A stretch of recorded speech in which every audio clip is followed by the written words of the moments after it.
공자라고 하는 되게 훌륭하신 분이죠. 공자에게 제자들이 잘 따르는 사람들이 한 3,000명 정도 있었다고 합니다. 그 가운데에서 열심히 있는 사람이 한 70명이 있고, 그 가운데에서 아주 핵심적인 그런 제자가 한 20명 정도 있었다고 그래요. 그런데 그 제자들 가운데에서도 대책이 안 쓰는 제자들이 있었겠죠? 이 공자가 하도 답답해서 이런 이야기를 했다고 합니다. 방자한데 곧지 못하고 어리석은데 공손하지 못하면 나는 이런 사람을 어떻게 가르쳐야 할지 모르겠다. 여러분, 이 말을 이제 가만히 생각해 보면 요즘 드라마 유행하는 말로 이렇게 하면 충청도 말로 해석을 하면 그래도 이건 아니라고 봐. 아닌 건 아니요. 이런 말 되겠죠? 이 말을 조금 더 청주식으로 이야기하면 뭐예요? 이렇게 해석이 되겠죠. 오랫동안 가르쳤음에도 불구하고 깨닫지를 못해. 그러니 뭐 할 말이 뭐가 있어요? 뭐요? 이거밖에 할 말이 더 있겠어요? 이 말을 우리 성경식으로 기독교식으로 바꾸면 이렇게 해석이 될 것 같습니다. 교만한데 경건하지 않고 믿음이 없으면서도 행실이 나쁘다. 이렇게 해석할 수 있겠죠? 그러면서도 꿈은 거창하죠. 이런 사람들이 또 꿈은 굉장히 거창해요. 여러분, 우리가 살면서 믿음의 삶을 살면서 비전이 먼저일까요? 현실이 먼저일까요? 우리 사도행전 2장 17절 말씀을 보면 우리에게 이렇게 말씀을 합니다. 하나님께서 말씀하시기를 말세 내가 내 영을 모든 육체에 부어주리니 너희의 자녀들은 예언할 것이요 너희의 젊은이들은 환상을 보고 너희 늙은이들은 꿈을 꾸리라. 여기서 중요한 것은 무엇이냐면 내가 내 영을 부어줘야 되는 거예요. 즉 우리 안에 하나님의 영, 주님의 영, 성령, 진리의 영이 있을 때에 예언을 하고 환상을 보고 꿈을 꾸는 것이죠. 가장 중요한 것은 무엇이냐? 우리가 하나님의 영으로 충만한가? 하나님의 충만하여서 우리가 하나님의 세계를 보느냐? 하나님의 꿈을 볼 수 있느냐? 이게 중요하다는 것이죠. 하나님의 영이 없으면 예언도 못할 것이요 환상도 못 볼 것이요 꿈도 꾸지 못하리라. 이런 말이 되는 것이죠. 많은 사람들이 비전의 뜻을 오늘 일에 충실하지 않고 미래를 핑계로 오늘을 그저 평안히 사는 것으로 잘못 이해하는 경우가 굉장히 많습니다. 미래의 꿈을 위해서 지금 현실을 회피하는 것은 진짜 잘못된 비전이죠. 하나님은 우리에게 비전을 주시기 전에 먼저 현실을 주십니다. 오늘 나의 현실과 맡겨진 일에 충실하지 않고 미래의 비전이 있을까요? 없다는 것이죠. 미래의 비전은 나의 현실과 지금 나에게 맡겨주신 그 일을 내가 잘 감당할 때에 하나님이 우리에게 보여주시는 그런 꿈입니다. 우리가 앉아서 비전, 앉아서 미래에 한다는 것은 그것은 아직 철이 들든 것이죠. 진짜 비전이 뭔지 모르고 살아간다는 그런 뜻입니다. 또한 미래를 이야기하면서 현실을 회피하는 것이죠. 사실 비전은 모르는 것이에요. 하나님께서 나를 어떻게 쓰실지도 사실 모르고 미래는 내가 현실을 어떻게 사느냐에 따라서 완전히 달라질 수 있습니다. 그러나 오늘 나에게 맡겨진 것만큼은 분명히 해야 한다는 것이죠. 여러분, 오늘은 어떤 날이죠? 오늘은 주님의 날이에요. 주님의 날에 우리가 해야 할 일은 무엇이냐? 우리의 현실은 무엇이냐? 하나님을 예배하는 것이죠. 하나님을 찬송하고 또 믿음 안에서 교제를 하고 헌신을 하고 하나님의 은혜를 기억하고 그리고 찬양하고 감사하는 것, 이것이 오늘 우리에게 맡겨준 현실이라는 것이에요. 오늘 맡겨진 이 신앙의 현실을 피하는 사람은 사실 미래를 얘기하는 것, 이것은 어불성설이죠. 저는 우리 성도님들이 이런 이야기 하는 것을 가끔 보게 됩니다. 저는 꿈이 있어요. 주님께 이렇게 쓰임받고 싶습니다. 나는 주님께 진심이 있어요. 또 나는 주님 앞에 그렇게 살아가고 싶습니다. 이런 이야기들을 하는 성도들이 참 많습니다. 그런데 오늘 지켜야 할 것을 지키지 않고 오늘 해야 할 것을 하지 않고 또 오늘 살고 버텨야 할 삶을 살아가지 않는다면 잘 될까요? 그 원하는 것이 이루어질까요? 아니라는 것이죠. 그렇게 이야기하지만 삶으로 살아내지 못한다면 참 모든 것이 잘 될 거야. 결코 이런 말을 해주기가 어렵다는 것이죠. 공부 안 하는 사람의 학생들의 특징은 항상 미래를 이야기하면서 오늘 살지 않는다는 것입니다. 대신에 어떤 이야기하죠? 나중에 하죠. 나중에. 그러면 신앙은 먼저 하나님께서 나에게 맡겨주시는 것을 직시하는 것입니다. 미래는 하나님의 것이에요. 내게 주어진 것은 지금 현재이고 지금 해야 하는 것들이라는 것이죠. 앞으로 할 것도 중요하지만 지금 맡겨진 것들이 더 중요하다는 것입니다. 우리 코로나 이후에 교회는 어떻게 가야 할까? 교회의 방향은 어떻게 가야 할까? 참 많은 이야기들이 나와요.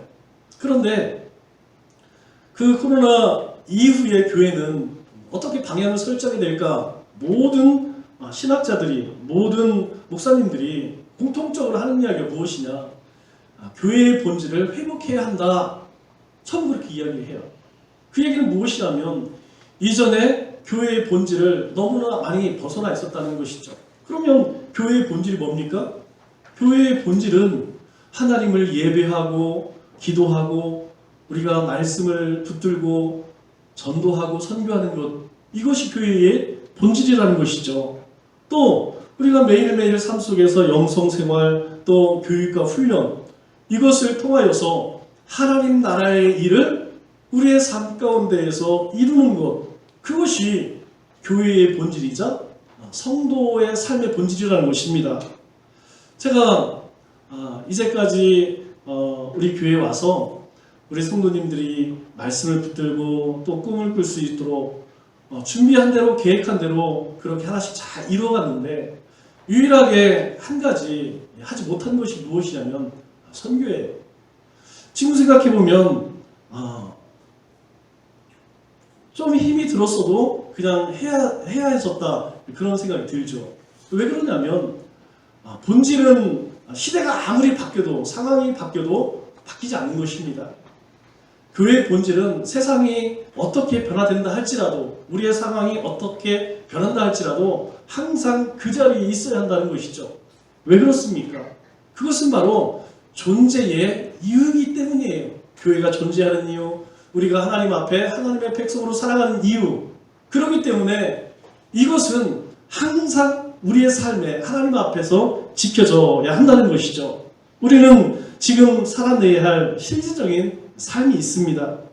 오늘의 실제적인 삶을 놓치는 사람은 미래를 보장받기 어렵다는 것이죠.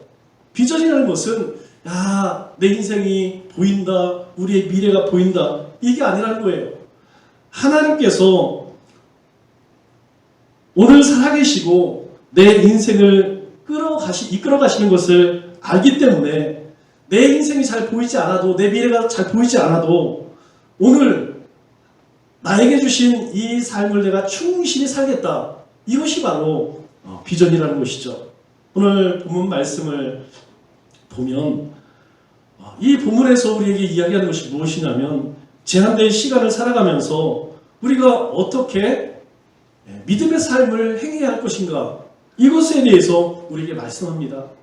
크게 두 가지로 우리에게 말씀하는데 15절에는 지혜 없는 자와 지혜 있는 자를 비교를 하죠. 또 17절에는 어리석은 자가 되는 것과 주의 뜻이 무엇인가를 이해하는 것을 비교합니다. 왜 지혜 없는 자같이 하면 안 되고 왜 지혜 있는 자같이 해야 할까? 그 이유를 16절에서 이렇게 말씀합니다. 세월을 아끼라, 때가 악하니라. 세월을 아끼라고 하는 이유는 바로 때가 악하기 때문에 너희가 세월을 아끼라, 그렇게 이야기하죠. 즉 우리가 살아가는 이 시대, 그 때와 시대가, 우리의 현실이 악하기 때문에 우리는 세월을 아껴야 한다, 그렇게 우리에게 권면해주고 있습니다. 세월을 아끼라는 말, 우리 각주를 보면 우리 이 말을 무엇이라고 해석한다고 이야기했죠? 세월을 아끼라고 하는 말은 기회를 살아, 그런 뜻입니다. 그래서 이 공동 번역을 보면 이 말씀을 이렇게 해석을 하죠. 이 시대는 악합니다. 그러니 여러분에게 주어진 기회를 잘 살리십시오. 이렇게 해석을 하고 있어요. 기회를 잘 살리라는 것은 일반적인 시간, 그냥 우리가 살아가는 세월을 아끼라는 것이 아니라는 것입니다. 특별한 시간, 그 시간을 아끼라는 것이죠. 그러면 특별한 시간, 그리스도인들에게 특별한 시간은 어떤 시간입니까? 그냥 흘러가는 시간이 아니고 하나님의 언약 안에, 하나님의 말씀 안에, 믿음 안에 살아가는 그 시간을 이야기하는 것이죠. 다시 시작해서 하나님의 은혜 속에 살아가는 시간을 특별한 시간이라고 우리는 말할 수 있습니다. 그 시간 속에 하나님이 주신 기회가 있기 때문이죠. 그 기회를 살리면 그 시간이 유일하게 되고 그 시간을 통해서 더 좋은 것을 만들어낸다는 것입니다. 바로 거기에 하나님의 뜻이 이루어지지만 그 기회를 놓치면 그 기회만큼 대가를 치러야 한다는 이야기죠.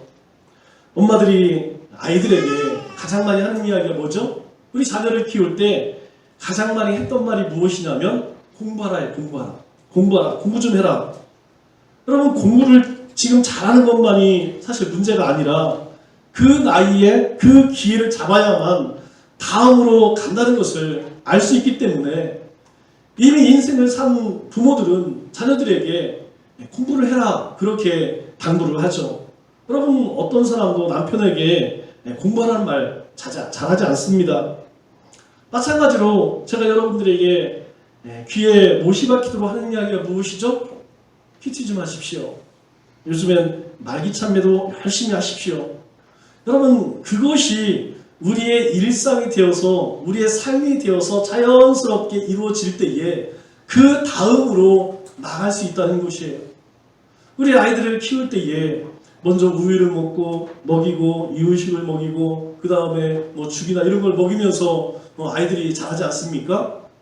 우유 마시는 아이에게, 이유식 먹는 아이에게 갑자기 고기를 먹이고 뭐 해산물을 먹이고 할 수 없다는 것이죠.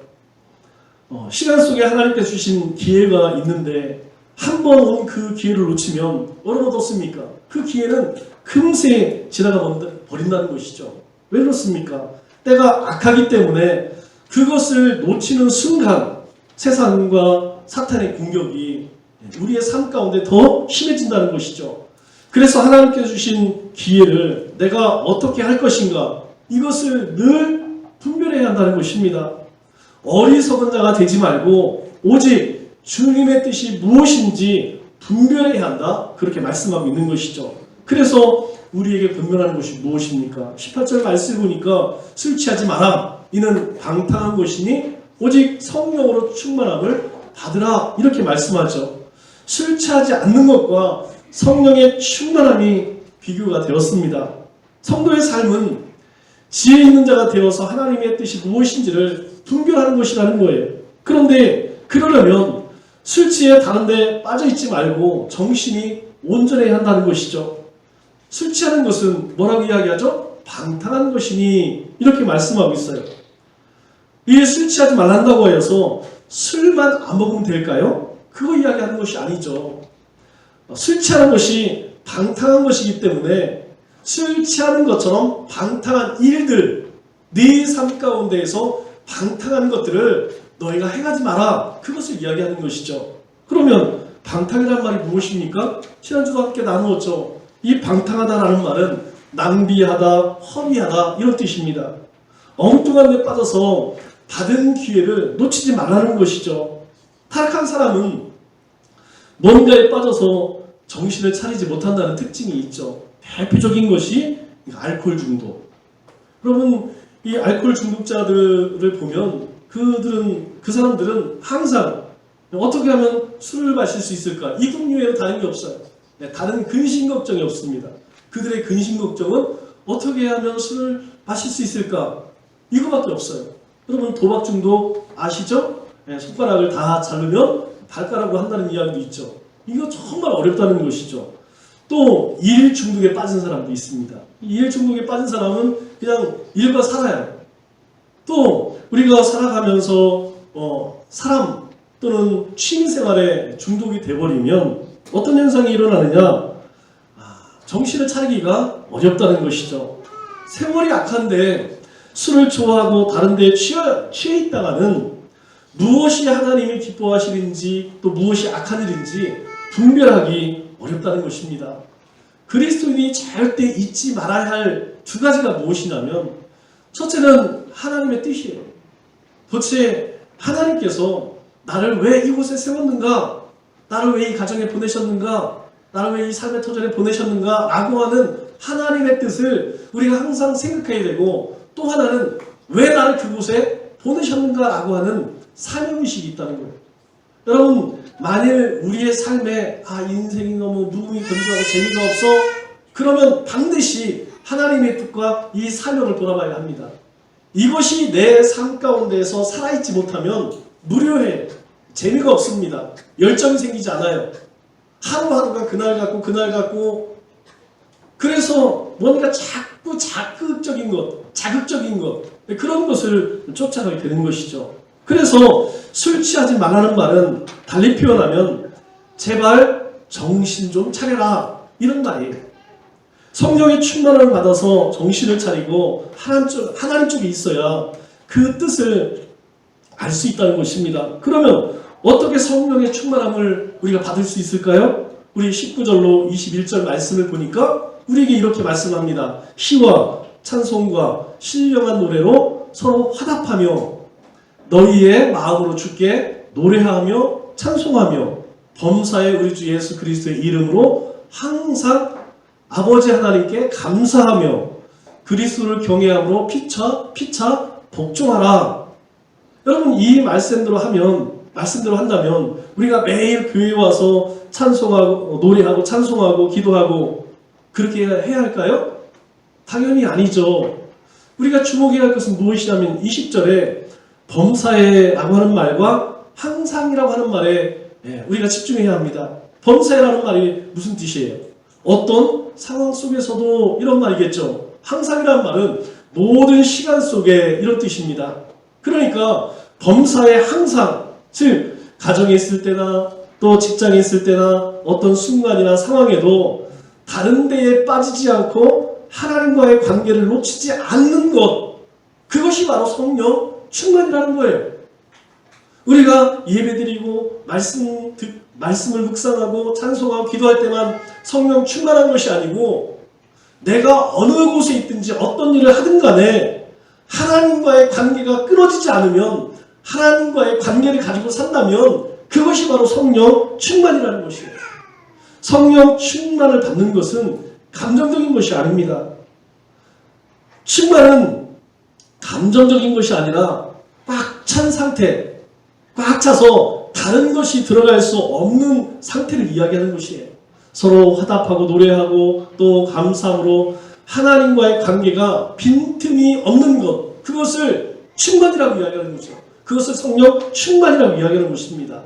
또 범사에 항상 하나님의 뜻이 무엇인가를 묵상하고 생각하고 그 방법대로 살아가기 위해서 치열한 영적 싸움을 하는 것, 그것이 성령 충만이라고 하는 것이죠. 그렇다고 보면 나는 하루의 삶 가운데에서 여러분 얼마나 충만할까요? 적어도 큐티를 하시는 분은 그 시간만큼은 충만할 거예요. 왜? 그 시간에 하나님의 말씀을 묵상하면서 그 하나님의 말씀이 내 삶 가운데 말씀하는 것이 무엇인가? 내가 오늘 어떻게 살아야 할 것인가? 오늘 나에게 주신 하나님의 꿈은 무엇인가? 우리가 그것을 생각하잖아요? 그게 충만함이라는 거예요. 만일 그 말씀을 내가 하루 종일 붙들고 내가 삶의 터전에서도 사람을 만날 때에도 그 말씀을 붙들고 산다면 나는 하루 24시간이 충만한 것입니다. 그러나 그 시간에 묵상하고 그 이후에 분주하고 바쁘고 그리고 여러 가지 일들로 인해서 잊고 산다고 하면 그것은 충만한 삶이라고 말하기가 어려운 것이죠. 여러분, 빈틈이 있으면 빈틈만큼 다른 것이 들어가게 돼 있습니다. 여러분, 우리의 마음이 그래요. 우리의 마음이 주님으로 꽉 차 있으면 다른 것이 들어올 수 없습니다. 그런데 그 갭이 있으면 그 갭으로 반드시 엉뚱한 것이 들어온다는 거예요. 우리 가정에서 아내들은 남편을 어떻게 대하고 자식을 어떻게 키우고 어떻게 살림을 해야 할까, 또 어떻게 하나님의 가정을 만들까 묵상하는 것이 성령 충만이라는 것이에요. 나는 왜 이런 남편을 만나 여유가 없을까? 내 인생은 왜 이럴까? 이렇게 한숨이 나온다면 우리는 이 18절 옆에 밑줄을 그어놓고 정신 차리자, 그렇게 써놔야 합니다. 여러분, 남편들도 마찬가지예요. 교회에서 직분도 사역도 다 마찬가지라는 것이죠. 먼저 성령 충만하고 나서 우리의 삶에 복종 하나가 되는 것이에요. 우리가 하나님의 그 영으로 충만하지 않고 우리가 하나님의 뜻을 쫓아 말씀에 순종하는 삶을 살아간다? 그것은 대단히 어렵다는 것입니다. 그렇다면 지금 나에게 맡겨진 일은 어떤 것이 있을까요? 신앙생활을 추상적으로 생각하면 여러분 열매가 없습니다. 신앙은 추상이 아니라 구체적인 현실이라는 거예요. 신앙생활을 구체적인 것으로 추상적으로 여기니까 신앙생활이 뭔지를 잘 몰라서 그저 예배드리고 기도하고 말씀 보는 것만을 신앙생활이라고 생각하는 분이 굉장히 많습니다. 신앙생활이 망가지는 이유 중 하나가 무엇이냐면 신앙을 추상적으로 막연하게 생각하기 때문이라는 거예요. 신앙생활은 쉽고 단순하고 아주 구체적인 사실입니다. 신앙은 추상이 아니라 실제라는 거예요. 우리 종교 중독이라는 말 혹시 들어보셨나요? 종교 중독이라는 말은 그런 것이에요. 학생에게 종교 중독은 공부할 때 공부하지 않고 교회 와서 기도만 하는 것, 그게 종교 중독이라는 것이죠. 또 주부에게 종교 중독이라는 것은 자녀에게 밥을 먹여야 하는데 밥을 안 먹여, 집안에서 남편에게 순종해야 하는데 순종하지 않고 누나를 부라리고 교회 와서 기도한다고 하루를 어물쩍 살아가, 그게 종교 중독이라는 거예요. 우리 교회에 하나님 주신 직분이 있죠? 사역들이 있어요. 우리는 이 사역에도 또 직분에도 종교 중독이 있을 수 있다는 것입니다. 나에게 왜 직분을 주셨죠? 그것은 내가 그만한 믿음이 분량이 있으니까 많은 사람 앞에 또 하나님 앞에 솔선수범을 하는 것이죠. 하나님의 뜻을 잘 깨닫고 내가 그렇게 행하라는 것입니다. 너에게 그런 믿음이 있으니까 그런 직분을 주셨다는 것이죠. 그런데 그렇게 솔선수범하지 않고 목이 곧고, 우리가 흔히 요즘 꼰대 노릇한다고 그러죠? 꼰대 노릇하고, 그리고 기도는 온 우주를 구하는 기도, 세계를 구하는 기도예요. 여러분, 이게 뭐냐면 직분자, 종교 중독이라는 거예요. 우리가 기도하는 것이 나쁘다는 걸 얘기하는 게 아닙니다. 기도는 하나님께 나의 일을 대신해달라고 하는 것이 아니에요. 그런데 우리는 늘 어떤 기도를 하죠? 하나님, 이렇게 해주시면 하나님 이렇게 해주세요. 그렇게 하면서 하나님께 대신 해달라고, 하나님께 대신 변화시켜달라고 그렇게 하나님께 작떠막히죠. 만일 우리 아이들이 아빠 저 대신 군대생활 좀 해주세요. 아빠 제 공부를 좀 열심히 하셔서 저 대신 시험 좀 쳐주세요. 여러분 만일 그렇게 한다고 하면 여러분 그 일을 엄마 아빠가 대신 해야 할까요? 아니죠. 이때 부모가 해야 할 일은 시험 공부를 대신해 주는 것이 아니라 몽둥이를 드는 것입니다. 그 대표적인 것이 요즘 어떤 사람이 있죠? 여러분 자녀의 인턴 증명서를 허위로 발급할 것이 아니고 그 아이가 그 인턴 생활을 잘 할 수 있도록 도와주는 것, 그것이 부모가 할 일이죠. 그런데 우리 아이가 오늘 인턴 생활을 잘했나? 그런 거에는 관심 없고 그저 했다고 하는 거짓 증명서를 만들어서 좋은 학교에 가려고 하는 것. 그렇기 때문에 그 자신의 인생도 망가지는 것이고 그 자녀의 인생도 망가지게 되는 것이죠. 아이가 할 수 있도록 도와주고 아이의 실력을 키워주는 것이 부모가 할 일이라는 것입니다. 변화시켜주는 것은 당연히 하나님 편에서 하시는 일이죠. 그러나 거기에는 내가 할 일도 있다는 거예요. 여러분, 나는 아무것도 하지 않고 하나님께서 다 해주신다. 그것은 하나님도 알지 못하는 것뿐만 아니라 믿음의 삶이 어떤 것인지 전혀 모른다는 것이죠. 내가 져야 할 십자가, 거기에는 반드시 나를 향한 나의 부인이 있어야 한다는 거예요. 나의 생각들, 경험들, 지식들, 이것들이 죽어져야만 우리의 삶 속에서 변화가 시작되어진다는 것이죠. 그러면 비전은 어디 있고 사명은 어디 있을까요? 여러분, 도대체 내 삶의 비전 그리고 우리를 향한 사명은 어디 있을까요? 그것은 지금 여러분들에게 맡겨주신 것, 그것이 하나님 주신 사명이래요. 지금 저의 사명은 무엇입니까? 지금 저의 사명은 말씀을 전하고 가르치고 교회를 잘 감당하는 것, 이 코로나 시대에 교회를 잘 지켜내는 것, 그것이 저의 사명이에요. 지금 여러분이 해야 할 일은 다른 거 아닙니다. 거창한 거 아니에요. 큐티 열심히 하고 말기 참배 잘하고 영성생활 또 전도훈련 잘 받는 것, 그것이 지금 나에게 주신 사명이라는 거예요. 그래서 사람을 살리고 영혼을 구하고 다음 세대를 키울 수 있는 준비를 하는 것, 그것이 지금 나에게 주신 사명이라는 것입니다. 하나님은 우리 각자에게 현장을 주셨어요. 그것이 바로 신앙의 터전입니다. 하나님 주신 가정, 직장, 교회, 사명의 실제적인 사역의 장소가 바로 여기라는 거예요. 또한 각자의 하나님께 주신 시간과 물질과 은사와 재능, 그리고 육체를 관리하는 것, 이게 실제적인 사명이라는 것이죠. 또 교회는 진리를 지키고 가르치고 전파하는 일에 힘써야 한다는 거예요. 이거 안 하면 그 교회 아닙니다. 교회는 뭐 해야 되느냐? 사람 살리고 영혼 구하고 다음 세대를 키우는 것. 하나님께서 예수님을 이 땅에 보내셔서 우리 가운데 그 일을 하는 것을 보여주셨잖아요. 주님이 오셔서 하신 일이 그게 전부라는 것이에요. 그래서 우리는 그 복음을 수호하고 복음을 가르치고 그 복음을 전파하는 것, 그것이 우리의 삶의 사실 전부라는 것이죠. 이처럼 각자의 삶의 터전에서 믿음으로 살아가는 그것이 세월을 아끼는 것이요 진정한 신앙생활이라는 것입니다. 말씀을 맺도록 하겠습니다.